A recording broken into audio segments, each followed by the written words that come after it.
For me, I think for women entering the workforce would be not to compare yourself to others, and it's such a hard thing to do. You automatically look at what other people are doing or how they behave, perhaps what they're getting paid or their performance, and you kind of think, well, why can't I do that, or why don't I have that right now? Surround yourself with people who believe in you, who will give you real advice, good business advice, and will hold you up in those moments that you have doubt about yourself or your business. If you surround yourself with good people who believe in you, they're going to help you carry that ball over the line. Find a role model, because you can't be what you can't see. It sounds like a cliche, but the research supports it. You really need to find someone that you identify with and watch how they perform, and the studies will show that your performance will improve. The one piece of advice I'd give women entering the workforce is make friends at work. Raise a posse of people who want to see you succeed and who you want to help, and have one another's back. The one piece of advice I would give to women entering the workplace is take the time to back yourself. You've worked hard, you've got that job, you deserve it. You deserve that seat at the table.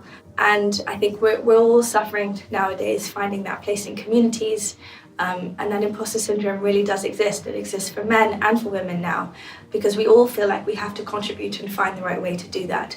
So I would say to any young person, back yourself first, and find those people, identify your mentors, and ask for help, ask for advice. When I started out in banking and finance, it was very difficult to find a role model that I identified with, because I was looking for a senior woman who had a family and could manage work-life balance.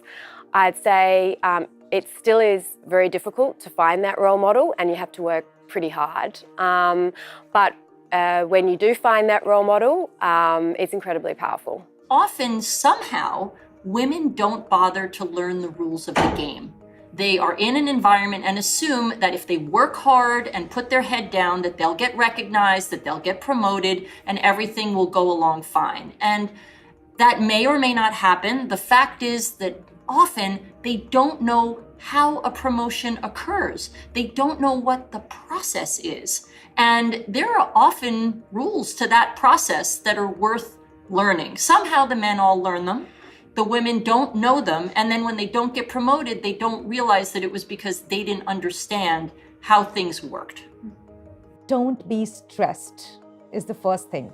I'll give my example. When my son was super small, I wasn't fretting over going and achieving something within those 2-3 years.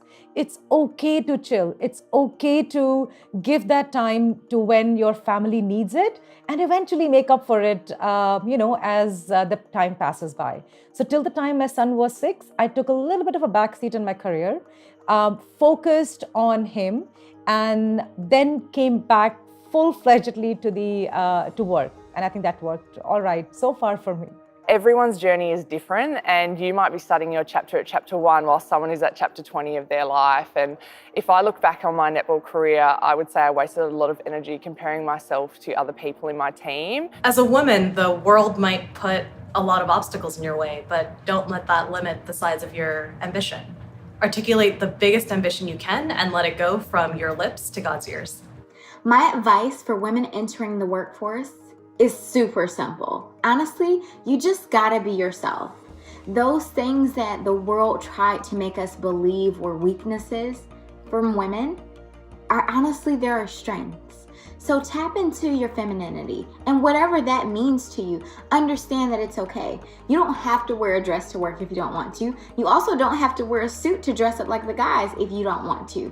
Honestly, approaching the workforce with everything you are and everything you have is the best advice I can give you.